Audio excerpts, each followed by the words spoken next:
This game ended in checkmate in just 21 moves.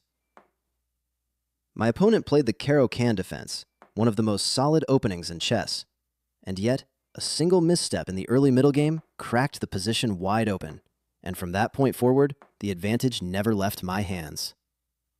Let me show you how it happened. We open with pawn to e4, and my opponent responds with pawn to c6, the Caro-Kann Defense. I develop my knight to f3, and after pawn to d5, I exchange pawns in the center with pawn takes d5. I play pawn to d4, establishing a classical pawn center. My opponent develops the bishop to g4, and I respond with bishop to b5 check, giving check. The knight comes to c6 to block, and I push pawn to c4, challenging the center. My opponent captures with pawn takes c4. Through all of this, the position remains roughly balanced. Both sides are developing naturally in the exchange variation of the Caro-Kann. I bring my queen out to a4, keeping pressure on the position. And now my opponent plays qb6, queen to b6. This looks natural. The queen develops, it eyes the b2 pawn, it seems active. But this is the move that changes the game. After queen b6, the position shifts from roughly balanced to a clear advantage for me. My opponent has misplaced the queen, and the initiative swings decisively in my direction. I push pawn to d5 immediately, and the position is now winning for me. My opponent captures the knight on f3 with the bishop. I recapture with pawn takes f3. And I should be honest here, gx-f3 was not the best way to handle this. The advantage dips slightly, though I'm still clearly better. My opponent plays rook to c8, and the position returns to winning for me. I capture on c6 with pawn takes c6. My opponent recaptures, and I pick up the pawn on c4 with my bishop. The position remains winning throughout. My opponent plays pawn to e6, a quiet move to shore up the position. I develop my bishop to e3. Now my opponent plays bishop to b4 check, giving check. I block with knight to c3, and the bishop captures the knight. Bishop takes c3 check again. I recapture with pawn takes c3. My opponent's queen drops to b2, grabbing a pawn.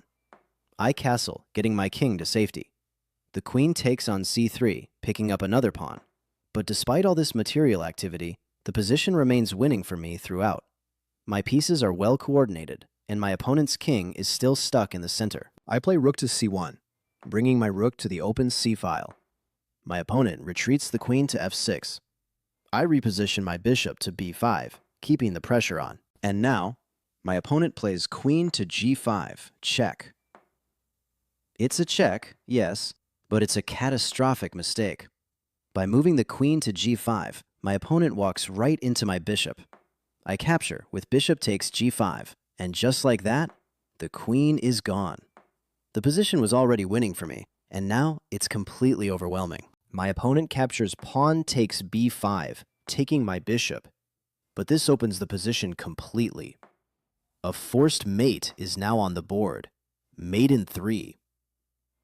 I play rook takes c8 check, capturing the rook and giving check. My opponent's king moves to d7. I play queen takes b5 check again, and the king is forced to take the rook on c8. And rook to c1, checkmate.